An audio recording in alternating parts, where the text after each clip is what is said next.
이 블랙요원의 신상 정보가 담긴 이 기밀을 유출한 정보사 소속 군무원이 구속된 가운데 정보사가 이 내용을 지난 6월경에 인지했다고 보고하면서 이 대공수사권을 넘겨받은 경찰 그리고 정보사와 방첩사의 역량에 빈틈 보인 것 아니냐 이런 비판도 제기되고 있습니다. 국회 국방위원인 유영원 국민의힘 의원과 이 내용 살펴보도록 하겠습니다. 의원님 안녕하세요. 네, 안녕하세요.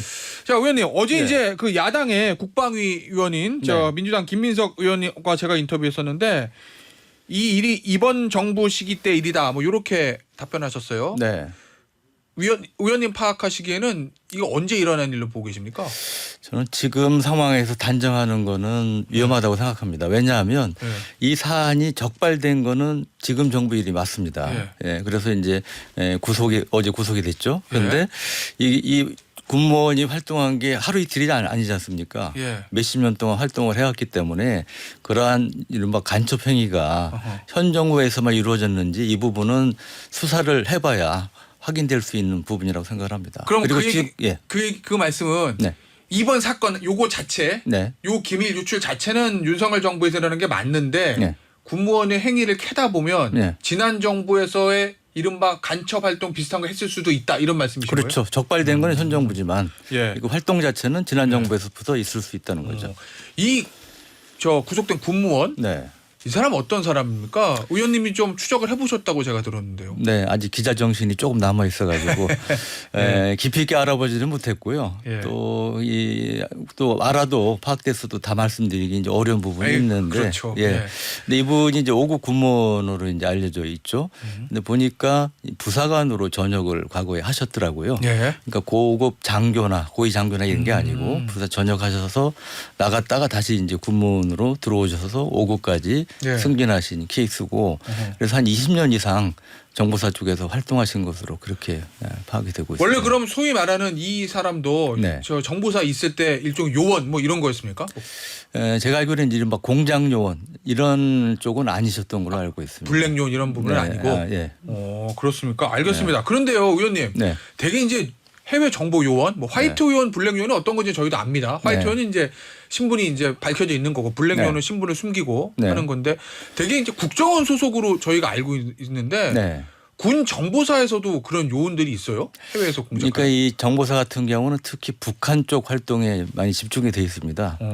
군 입장에서는 이제 당연히 이제 북한군 관련해서 정보를 수집하고 이제 활동을 해야 되니까 그래서 주로 이제 중국 북한 적경 지역에서 이제 그런 요원들이 활동을 많이 해왔고 실제로 이제 언론에도 보도된 적이 있기 때문에 말씀드리는데 과거에 김대중 정부 시절에 북한이 이제 핵무기 개발하기 위해서 고폭 실험이라는 걸 합니다. 이제 고성능 폭약을 터뜨리는 시험인데 그게 평안북도 구성이라는 데서 고폭 시험장을 만들어 시험을 했는데 그 고폭 시험장에 흙을 떠왔어요. 흙을 떴는데 거기서 방사능이 발견이 된 겁니다. 그래서 이제 북한이 이런 시험하고 있다 확인한 게 있는데 그것도 사실은 이제 정보사의 그 요원이 다른 요원을 활용을 해서 확보한 걸로 그렇게 이제 알려지고 있다. 그런 쪽으로 휴민트. 그러니까 중요한 그 인간 정보 휴민트 면에서는 이 정보사가 그런 면에서 상당히 강점을 이제 갖고 있었죠. 근데 이번에 이제 그게 타격을 받게 된 겁니다. 그러면은 우리 해외 정보망, 북한 관련 정보 입수하는 휴민트 이거 다 붕괴되고 해외 정보사에서 파견한 중국, 러시아에 파견한 블랙 요원들 다 귀국하면 이 북한 관련 이제 군 정보 수집하는 이 정보 체계가 완전히 무너진 겁니까? 휴민트 관련해서 상당히 타격이 있다고 봐야죠. 물론 이제 북한 관련 정보가 군만 있는 게 아니고 휴민트가 국정원 쪽에도 있겠죠. 그건 남아 있죠. 그런데 이제 군 쪽에서 활용하던 휴민트는 이제 타격을 이제 받게 된 거고 다만 이제 우리가 북한 정보를 수집하는 게 휴민트만 있는 게 아니지 않습니까?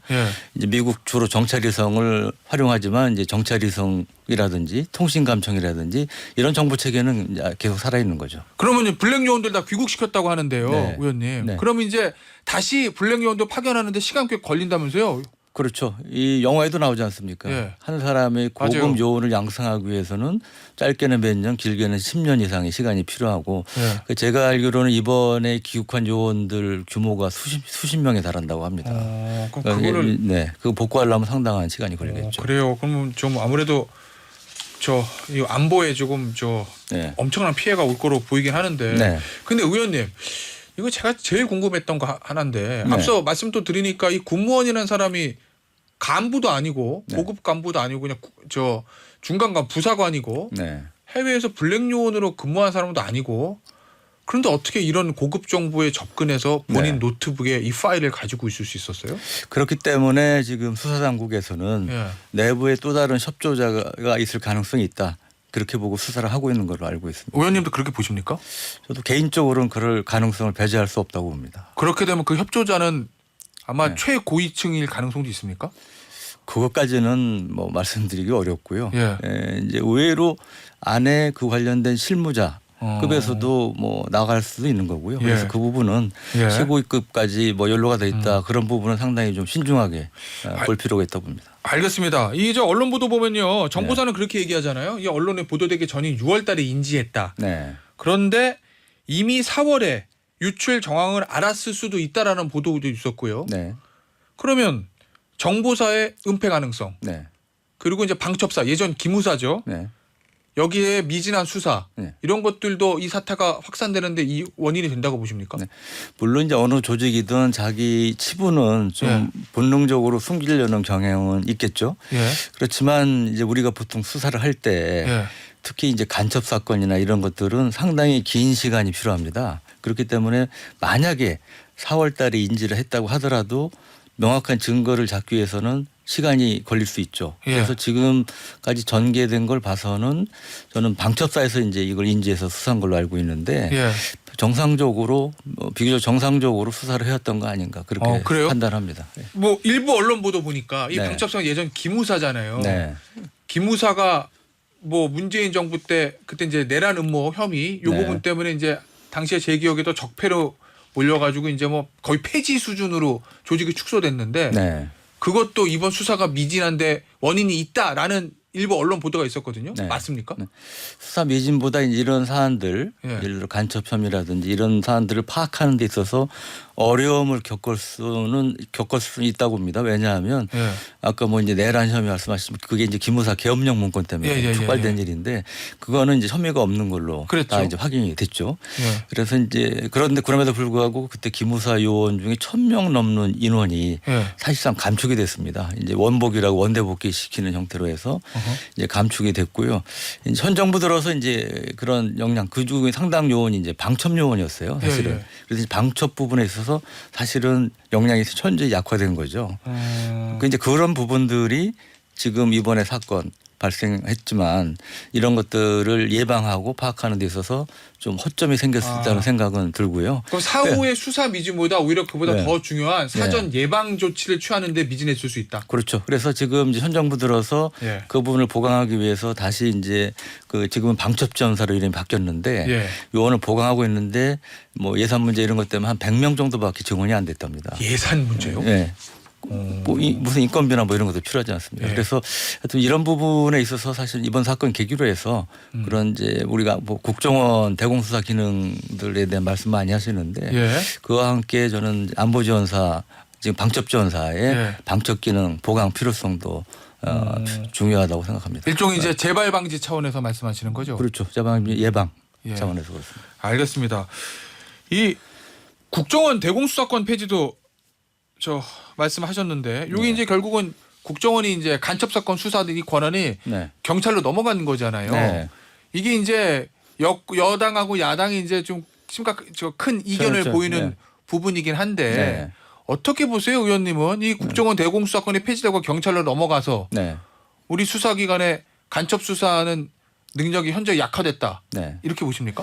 우리가 영화를 봐도 예. 어떤 이중 간첩이라든지 간첩 잡는 데 있어서 상당히 고도의 그 노련함, 예. 그다음에 시간 이런 것들이 필요하지 않습니까? 예. 그래서 이제 경찰에서도 물론 어느 정도 역량은 있지만 아무래도 국정원보다는 대공수사 역량은 떨어질 수밖에 없고요. 그거는 이제 경찰 스스로 어느 정도 인정하는 바고 언론에도 이제 많이 보도가 되고 있죠. 그런 예. 점에서 저는 말씀하신 부분에 공감을 합니다. 그러면 의원님 예. 이번 국회에서 그 부활을 시도하실 거예요? 저는 이제 국방위 소속이긴 한데요. 국방 소속이니까. 예, 다른 뭐 정보위 소속이라든 이런 분들하고 협조를 해서 제가 역할할 수 있는 부분은 하려고 합니다. 알겠습니다. 이 간첩법 개정 이거 이제 죄송합니다. 예. 형법의 간첩죄. 네, 간첩죄. 예, 형법상의 간첩죄 개정인데 이제 지금 적국으로 돼 있는 걸 네. 뭐 외국으로 네. 좀 확대하는 이 방안에 대해서 뭐 네. 한동훈 대표하고 민주당 사이에 좀 설전이 오갔습니다. 네. 예, 한동훈 대표는 민주당이 막았다. 네. 민주당은 아니다. 뭐 이렇게 네. 얘기하는데 네. 이거 어떠세요? 뭐 네. 지나간 일은 그렇다 치고 네. 다시 개정을 시도할 필요가 있다고 보십니까? 네. 저도 이제 그 말씀 듣고 속기록 찾아봤더니 예. 그 당시에 여야 간에 이제 활발한 토론이 있었던 거는 맞고요. 근데 뭐 야당 의원들께서 일각에서 주장하듯이 저희 여당 의원들이 당시에 뭐 적국을 해외로 바꾸는 것에 대해서 뭐 부정적이었다 이런 맥락은 아닌 걸로 저는 파악을 하고 있습니다. 예. 아무튼 간에 이제 그건 지난 얘기고 예. 지금 22대에 있어서 저는 뭐 그 박종민 의원님 비롯해서 야당이 우리 한 대표께서 말씀하신 취지에 공감하신다면 이거는 정말 국익 차원에서 여야 공동으로 함께 노력하는 게 필요하다고 생각합니다. 알겠습니다. 북한 군사 네. 관련된 얘기 좀 몇 가지 질문을 좀 드릴게요. 네. 지금 신원식 국방장관이 미국 대선 전후로 해서 북한이 7차 핵실험에 나설 가능성이 있다. 뭐 이렇게 얘기를 하던데 네. 의원님 군사 전문가시잖아요. 네. 어떻게 전망하고 계세요? 그러니까 북한이 보통 보면 그 우리나라나 예. 미국의 정권 교체기에 특히 어떤 전략적인 도발을 했습니다. 전략적인 도발이라는 거는 예. 뭐 대표적인 핵실험이죠. 박근혜 정부 출범 전후로 해서도 이 출범 직전에 이제 핵실험을 또 한 적도 있었죠. 그래서 이번에도 이제 마찬가지 대선 때 그런 협상력을 높이기 위해서 핵실험을 할 가능성이 있다고 신 장관께서 말씀하신 걸로 알고 있고 예. 저도 그 가능성이 아주 높지는 않지만 가능성이 있다고 생각합니다. 알겠습니다. 자, 북한이 네. 이제 오물풍선을 끊임없이 네. 보내고 있는데 이게 국방위원장인 성일종 국민의힘 의원이 네. 원점 타격을 주장하기도 했습니다. 네. 이 부분에 대해서 민주당의 김병주 의원은 네. 이거 말도 안 되는 얘기다. 뭐 이런 네. 식의 이제 저 반박을 하기도 했거든요. 네. 의원님 어떻게 보십니까? 네. 그 성일정 위원장께서 말씀하신 거는 정확하게 예. 무조건 원점 타격이 아니고요. 북한 풍선이 우리 국민들한테 직접적인 생명에 위협을 느끼게 한다든지 이런 예. 위해를 가했을 경우 그건 예를 들면 거기 뭐 응징 보복 차원에서 뭐 신경 네. 화학 물질 들어있고 막 이러면요. 네. 그다음에 이제 뭐 사상자가 생겼다든지 예. 그럴 경우 이제 응징 보복 차원에서 필요하다 이 취지 말씀 알고 있고 예. 오늘 신원식 장관도 그런 취지 말씀을 하셨었죠. 예. 그리고 그리고 김병주 의원께서 사실 그런 말씀하셨는데 예. 저는 이제 김 의원께서는 이걸 왜 요격을 안 하냐, 예. 격출 안 시키냐고 전에 한번 주장을 하셨었죠. 저랑 인터뷰할 네. 때는 네. 그 이제 휴전선 넘어와서 비무장지대 있을 때 그때 격추하면 된다. 그렇게 네. 그런 취지의 얘기는 했습니다. 그런데요, 그게 예. 이제 말처럼 쉽지가 않은 게요. 예. 그러면 대공포를 쏘지 않습니까? 예. 그럼 포탄이 원래 명중을 못하면 원래는 이제 공중에서 터져야 되는데 예. 잘못하면 땅으로 떨어질 수가 있어요. 그러면 땅으로 명중 못하면 떨어지겠죠. 네, 근데 떨어질 수 있는데 그러면 이게 가다가 뚝 떨어집니까? 아니죠. 포물선형 궤도를 거리면서 떨어지겠죠. 예. 그러면 그게 어디 떨어집니까? 북한 땅에 떨어지죠. 예, 그렇기 때문에 예. 사실 DMZ 인근에서 격추한다는 것도 상당히 리스크가 크다. 그러면 그 예, 확전을 풍선을 초래할 수 있고. 예. 격추 못 시켜서 그 포탄이 북한 땅에 떨어지면 네. 어마어마한 문제가 생길 수도 있으니. 북한이니까 그걸 빌미로 해서 지금 고강도 도발을 할 수 있지 않겠습니까? 그래서 상당히 위험한 거고요. 예. 예, 그래서 이제 보시기엔 답답하죠. 저도 답답한데요. 예. 지금 이제 북한이 이제 그런 걸 노리고 지금 일종의 희색지대 도발을 하고 있는 건데 예. 지금 이제 군에서는 좀 그러면서 쿨하게 냉정하게 대응을 하고 있는 거예요. 저는 그 방향이 현재로서는 좀 답답하지만 맞다고 생각합니다. 그러면 의원님 네, 이거 네. 풍선 날아오는 거 보면서도 격추 네. 시키지 못하고 네. 그냥 용산 그 대통령실 앞마당에도 떨어졌다는데 떨어지면 네. 가서 청소하고 뭐 이렇게 해야 돼요? 그럼 계속? 그러니까 지금은 거기에 뭐 예를 들어 생화학 무기라든지 뭐 예. 그런 건 없는 상태 아닙니까? 지금은 그렇죠. 그렇죠. 예, 그리고 만에 하나 예. 이제 그런 게 있을 경우 공중에서 우리 땅에 들어온 뒤에라도 예.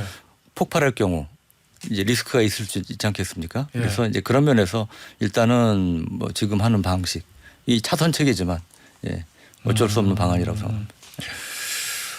알겠습니다. 지금 저 요 얘기 좀 보죠. 이 국내 레이저 대공 무기가 어제 공개됐던데 네. 이 명중률이 높아서 북한 무인기 킬러다. 뭐 이런 보도들 있더라고요. 네. 이거 어떻습니까? 격추 탐지 능력. 네. 그러니까 우리가 이제 세계에서 처음으로 실전 배치했다 이제 이렇게 했는데 사실은 우리가 이게 위력이 20kW 급이라고 합니다. 그거는 아주 뭐 로켓이나 미사일까지는 못하고 조그만 무인기를 격추시킬 수 있는 그 정도의 위력인데 이제 당시 그저께 시험을 했어요. 기자들 앞에서 보여줬는데 1km 떨어진 표적을 3초 만에 이제 격추를 하는데 성공을 했고요. 그 자체가 의미 있는데 이제 앞으로 이 정도가 좀 약합니다. 그래서 이제 계속 위력도 높이고 그다음에 사거리도 늘리는 이런 노력을 해야 되고 그다음에 이 무인기라는 게 사실 생각보다 탐지하고 요격하는 게 쉽지 않습니다. 그래서 그거 외에도 다양한 이제 신형 레이더, 탐지 레이더, 그다음에 요격 수단도 이제 계속 발전을 시켜야 한다고 생각합니다. 알겠습니다. 오늘 인터뷰는요 여기서 마무리하도록 하겠습니다. 지금까지 국회 국방위원인 유영은 국민의힘 의원이었습니다. 의원님 감사합니다. 네, 감사합니다.